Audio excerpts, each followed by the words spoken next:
संत नामदेव के पदों को हम देख रहे हैं। हमने इसके पहले संत नामदेव के नाम स्मरण की महिमा को देखा है कि नाम स्मरण के अंतर्गत ही सब कुछ समाविष्ट है। इस प्रकार की संकल्पना उनकी नाम स्मरण के पद के अंतर्गत हमने देखी है और उसके बाद हम उनके गुरु महिमा को देखेंगे। वैसा अगर देखा जाए तो हिंदी साहित्य परंपरा में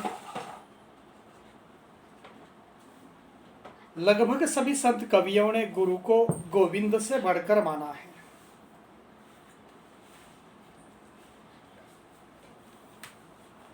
सद्गुरुओं की भरपूर मात्रा में प्रशंसा की है और असद्गुरुओं को यानी ढोंगी गुरुओं को खुलकर व्यक्त करने का काम किया है। उन ढोंगी गुरुओं की निंदा उन्होंने की है। हिंदी संत काव्य में गुरु का स्वरूप विभिन्न स्तरों को प्राप्त करके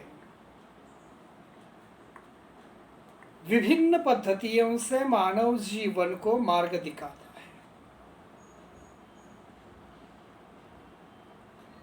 भटके हुए साधक को सही दिशा देने का काम गुरु के द्वारा होता है। और यहाँ पे भटका कौन नहीं है? प्रत्येक मनुष्य का जीव यह हमेशा के लिए भटकता हुआ होता है, भटकता है। और ऐसे भटके हुए स्थिति के अंतर्गत सही दिशा देने का काम मध्यकालीन सभी संतों ने अपने गुरु महिमा के अंतर्गत किया है। उससे परे ये उससे अलग संत नामदेव भी नहीं है। संत नामदेव ने भी अपने साहित्य के अंतर्गत या अपने हिंदी पदों के अंतर्गत गुरु को विशेष महत्व दिया है।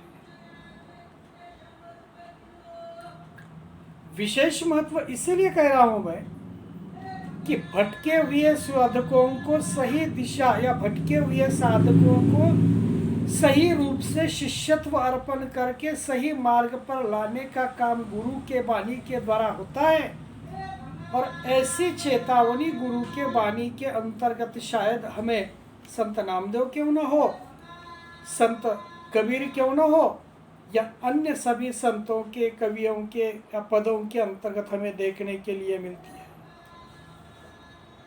गुरु केवल संत साहित्य के अंतर्गत ही महत्वपूर्ण है, ऐसी बात नहीं, बल्कि अपितु जीवन के प्रत्येक क्षेत्र के अंतर्गत गुरु दीक्षा हमारे लिए महत्वपूर्ण है। केवल नाम बदलता है। संत काव्य में बार बार हृदय की पवित्रता के लिए विधि निषेध के अंतर्गत गुण ग्रहण और दोष परिहार पर उपदेश दिए गए हैं। विधि निषेध का वास्तविक ज्ञान तक नहीं होता है हमें जब तक गुरु का सही मार्गदर्शन हमें होता है। जब सही मार्गदर्शन हमें मिलता है तो वहीं पे शायद हमें सभी प्रकार की जानकारी बंद आंखों से भी मिलने लगती है, अन्यथा खुली आंखें होकर भी हमें किसी प्रकार की जानकारी सीधी तरह से प्राप्त नहीं होती है। निर्गुण संप्रदाय के अंतर्गत तो खास करके गुरु का स्थान सर्वोपरि है। नवीन साधकों के लिए तो गुरु परमेश्वर भी बढ़कर हुआ है। नवीन साधकों के लिए गुरु परमेश्वर से भी बढ़कर हुआ है, क्योंकि गुरु कृपा के द्वारा ही शिष्य भगवत कृपा की और उन्मुख होना सीख पाता है। ने ईश्वर तक पहुंचाने का एक सीढ़ी का काम जो होता है ना, उस सीढ़ी का काम शायद हमारे गुरु के द्वारा हो सकता है। इसी प्रकार का स्थान मध्ययुगीन संत निर्गुण संतों के प्रत्येक पदों के अंतर्गत हमें देखने के लिए मिलता है। संत नामदेव ने भी गुरु का स्थान सर्वोपरि माना है। सत्य का अन्वेषण और ज्ञान की प्राप्ति गुरु के बिना असंभव है। सत्य का अन्वेषण और ज्ञान की प्राप्ति गुरु के बिना असंभव है। इन दोनों की प्राप्ति करने के लिए हमें सच्चा गुरु होना चाहिए। नामदेव के लिए भी गुरु का शब्द वैकुंठ की सीढ़ी के समान है। और गुरु नामदेव जी के जो गुरु थे वे विसोबा खेचर थे।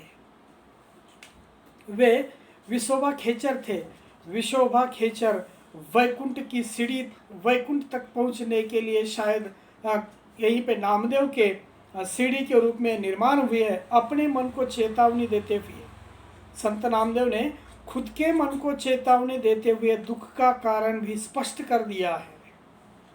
तूने अनेक बार पशु होकर, हे मानव, तूने अनेक बार पशु होकर मानव देह धारण कर लिया है। 84 लाख योनि में भ्रमण करता रहा, परंतु कहीं भी तुझे शांति नहीं मिली है। 84 लक्ष योनि के अंतर्गत तू भटकता रहा है, बल्कि कहीं पर भी तुझे स्थिरता मिली नहीं है। शायद यही जो अपने मन के अंतर्गत की कमी है, अपनी पीड़ा है, अपनी वेदना है या अपना दुख है, वह यहीं पे व्यक्त करता है। सद्गुरु के शरण में जाकर तूने राम नाम का उच्चारण नहीं किया है। अगर तुझे सही दिशा चाहिए, सही मार्ग अगर अपनाना है, तो अंतिम समय में संत नामदेव कहते हैं कि आपको सद्गुरु के शरण में जाकर, सद्गुरु के चरणों पर नतमस्तक होकर आप राम नाम का उच्चारण अगर कर सकते तो सब कुछ आपको हासिल हो सकता। ईश्वर उन्मुक्ता के कारण नामदेव का जीवन सफल हो गया है। उनके गुरु विसोबा खेचर थे। वे कहते हैं कि उन्होंने सद्गुरु होकर मुझे परम तत्व का साक्षात्कार कराया है। साधना का मार्ग रहस्यमय है।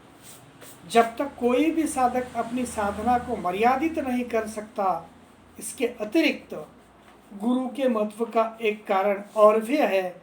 गुरु की आध्यात्मिक शक्ति शिष्य के लिए प्रबल प्रेरणा का कार्य करती है। और उन्होंने अपने कुछ पंक्तियों के अंतर्गत इसे व्यक्त करने का काम किया है। वे कहते हैं गुरु महिमा के पद के अंतर्गत, सफल जनमु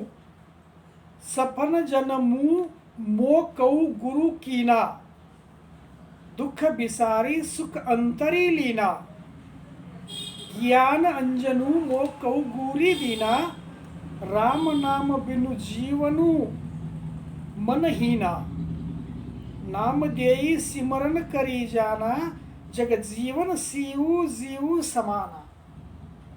भाई कितना बड़ा अच्छा प्रयास यहीं पे गुरु के बारे में संत नामदेव का हमें दिखाई देता है। उन्होंने सर्वत्व अपने गुरु पर न्यौछावर कर दिया। इस पद के अंतर्गत वे कहते हैं, सफल जन्मु मो कऊ गुरु किना, दुख बिसारी सुख अंतरी लीना। मेरे जीवन को सफल मेरे गुरु के अलावा कौन करेगा। मेरे जीवन को सफल और सार्थक बनाने का काम मेरे गुरु ने ही किया है। मैं जीवन जीते वक्त दुखों को लेकर जी रहा था। उन दुखों के जगह पर आंतरिक सुख या दुखों का निवारण करके मुझ में आंतरिक सुख की निर्मित अगर किसके द्वारा हुई है तो मेरे गुरु के द्वारा हुई है। दुख बिसारी सुख अंतरी लीना ने मैं पूरी तरह से मेरे वेदनाओं को भूलकर, मेरे दुखों को भूलकर यहाँ पे मेरे अंदर, मेरे अंतकरण के अंतर्गत पूरी तरह से सुखों की चेतावनी अगर किसने भर दी है तो वो सुखों की चेतावनी मेरे गुरु विसोबा खेचर ने भर दी है। ने यहीं पे कहने का मतलब यह है कि मनुष्य के जीवन के अंतर्गत कोई न कोई गुरु जरूर होता है, और ऐसे गुरु ने मुझ में दुखों के जगह पर सुख की निर्मित करने का काम किया है। आगे वे कहते हैं दूसरी पंक्ति के अंतर्गत, ज्ञान अंजनु मो कऊ गुरु दीना, राम नाम बिनु जीवन मनहीना। ज्ञान नहीं, ज्ञान इस प्रकार का शब्द हुए पे सुरमा है, अंजन यानी सुरमा। गुरु ने मेरे अंतकरण के अंतर्गत ज्ञान का सुरमा भर दिया है। मो कऊ गुरु दीना, मुझे ज्ञान का सुरमा मेरे गुरु के द्वारा ही मिला है। मुझमें ज्ञान की शक्ति भरने का काम मेरे गुरु के द्वारा ही हुआ है। राम नाम बिनु जीवन मनहीना। मेरे अंतकरण के अंतर्गत राम नाम का जप का स्मरण करने वाला या सुमिरन करने वाला अगर कोई है तो मेरा गुरु है। उनकी वजह से ही मुझे इसे गुरु ईश्वर कहा जाता है, इसी ये वस्तु कहा जाता है। इसी प्रकार की चेतावनी मुझे मेरे गुरु के द्वारा मिली है, या मुझे हर एक प्रकार की जानकारी मेरे गुरु की वजह से मिली है कि राम नाम के बिना जीवन पूरी तरह से मेरा तुच्छ है। ये मुझे किसने बतलाया है? तो ये मुझे मेरे गुरु ने बतलाया है कि राम नाम के बिना मेरा जीवन पूरी तरह से हीना यानी तुच्छ है। ये किसने कहा है? मुझे तो मेरे परम गुरु विशोबा खेचर जी ने कहा है। आगे जाकर नामदेव कहते हैं, नामदेव सिमिरन करी जाना जग जीवन शिव जीव समाना। अंत में नामदेव कहते हैं कि यह सब कुछ गुरु की वजह से ही है, ये सब कुछ गुरु की दृष्टि से ही है। अरे जीवन को याद करे, ये दुनिया जिद के साथ लीन हो गई है, ये दुनिया जिद के साथ लीन हो गई है। हमें सब कुछ दिखाने वाला अगर कोई है तो वह सच्चा गुरु है। इसी प्रकार की संकल्पना शायद इस पद के अंतर्गत उनके दिखाई देती है।